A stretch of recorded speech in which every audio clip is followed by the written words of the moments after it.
Nora Honor, hindi nawala ng bantay matapos ang unang gabi.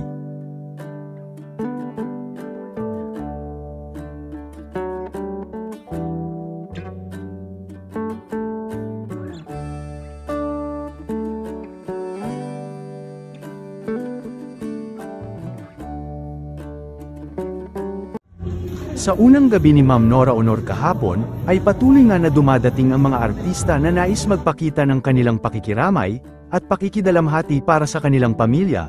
Isa sa mga hindi nawala kahapon ay sina Mr. Coco Martin at Julia Montes. Ayon kay Coco ay talagang nanatili ang kanilang magandang relasyon at pagkakaibigan nila Ma'am Nora Honor. Minsan na din sinabi ni Ma'am Nora Honor kung gaano kabait sa kanya si Coco Martin noon at pinupuntahan pa umano siya nito sa kanila. Matapos ang unang gabi ni Miss Nora at matapos umuwi ang mga dumalaw sa kanya ay hindi naman ito nawala ng bantay sa kanyang tabi. Nagsalita rin ang anak nitong si Ian sa kanyang unang gabi.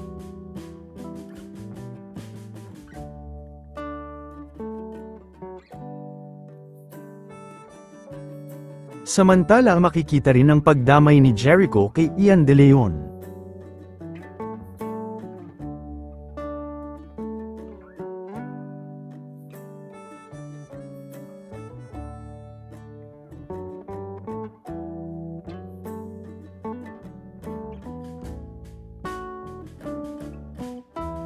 Nagsalita rin kahapon si Miss Lotlot De Leon.